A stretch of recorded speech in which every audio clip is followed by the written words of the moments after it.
છો બધા? હા, હવે આજે તમને મારે કયો પાઠ કરાવવાનો છે? તો પણ એ પહેલાં મારે તમે બધાની પરીક્ષા પણ લેવાની છે. તો હું બોર્ડ પર લખું ને તમે નોટમાં લખજો.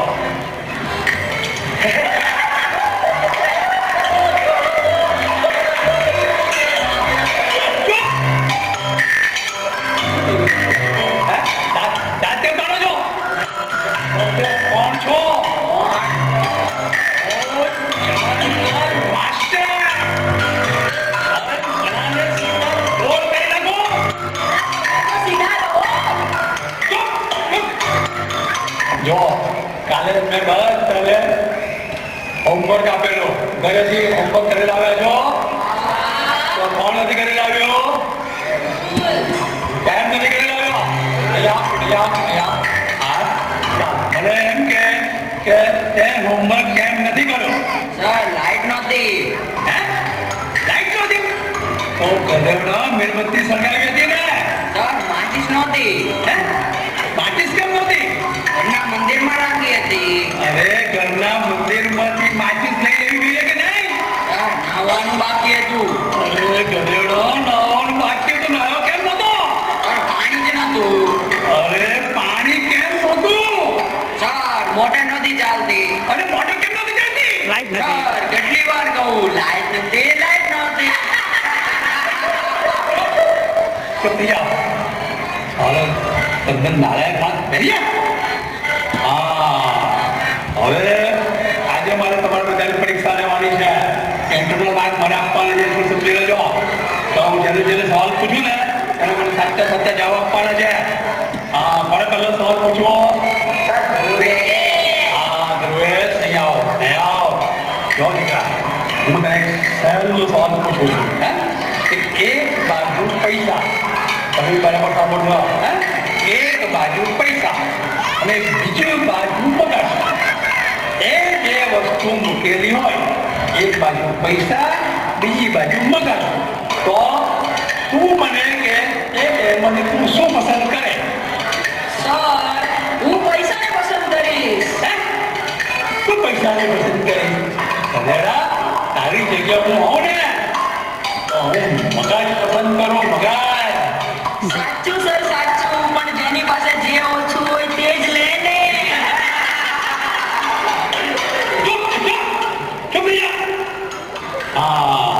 ચાલો, હવે મારે બીજો સવાલ પૂછવાનો છે. ચાલ, તું જ મને જવાબ દે. મને તું એ કહે કે કયું પક્ષી, બરાબર ત્યાં સાંભળજો સવાલ, કયું પક્ષી ઝડપથી ઉડે છે? સર, હાથી. હાથી? સાલા ગધેડા, હાથી કોઈ દિવસ ઉડે? હાથી કોઈ દિવસ ઉડે? કાલે છે ને મારા ગધેડા તારા પપ્પાને બોલાવી લાવજે. તારા પપ્પા શું કરે છે? સર, મારા પપ્પાને તો ઓળખો છો? મારા પપ્પા દાવ તીમડે એકના શાર્પ શૂટર છે. તારા પપ્પા ડોન છે? દાવ તીમડે એકના શાર્પ શૂટર છે? સવાલ છોકરાઓ લખો નોટમાં લખો કે સૌથી ઝડપથી ઉડતું પક્ષી હાથી છે. લગો. ચાલો, હવે તમારે હું વિજ્ઞાનની પરીક્ષા લઉં. તો કોને સવાલ પૂછું? તને વિજ્ઞાનનો સવાલ પૂછવાનો એકદમ સહેલો. તો તારે મને એ કહેવાનું છે કે ભારતીય વૈજ્ઞાનિકનું નામ આપ. કોઈ પણ એક ભારતીય વૈજ્ઞાનિકનું નામ આપ. જવાબ દો. લે.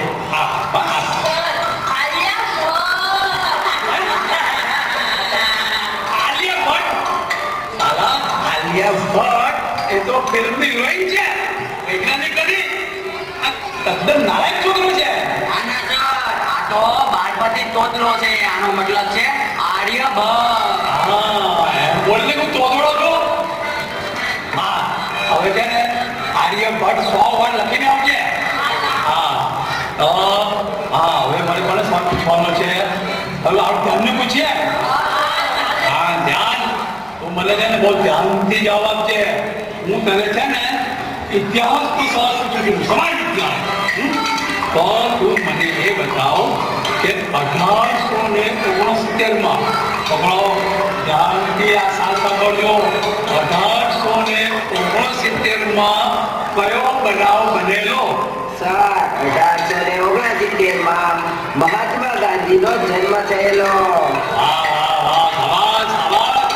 મેં કહ્યું ને કે આખા ક્લાસમાં જો કોઈ હોશિયાર છોકરો હોય તો આ ધ્યાન છે. સાચું સર સાચું. એક પ્રશ્ન હજી પૂછો પછી ખબર પડે કેટલો હોશિયાર છે તે. આપણે બીજો સવાલ પૂછીને નક્કી કરીએ કે હોશિયાર છે કે નહીં. એમ ને?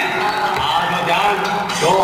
હવે તારે મને એ કહેવાનું છે કે 1872 બરાબર સાંભળજે. 1872 શું થયું હતું?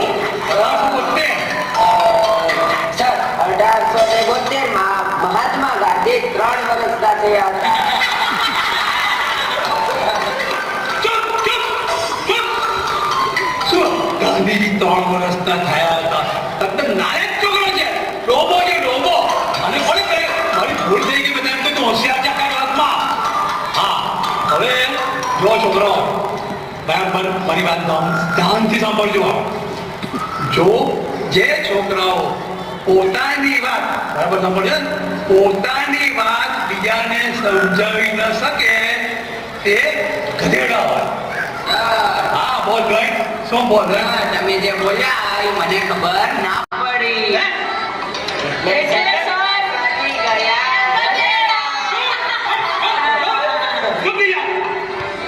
હા, તો આપણે ધ્યાનથી સવાલ પૂછીએ. હવે એટલે છે ને આપણે સમાજ વિજ્ઞાન સવાલ પાછો પૂછીએ.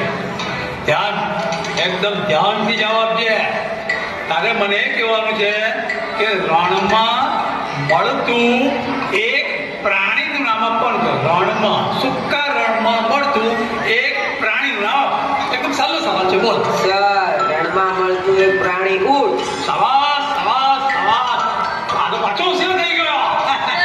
હજી એક સવાલ પૂછો અમને ખબર હોશિયાર છે કે નહીં. હે ને? પાછો પૂછીએ, એમાં શું છે?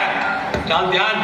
હવે મને એમ કે સૂકા રણમાં મળતું બીજું પ્રાણી કયું કહેવાય? સર બીજું પ્રાણી. સર રણમાં મળતું બીજું પ્રાણી એટલે બીજો ઊંટ.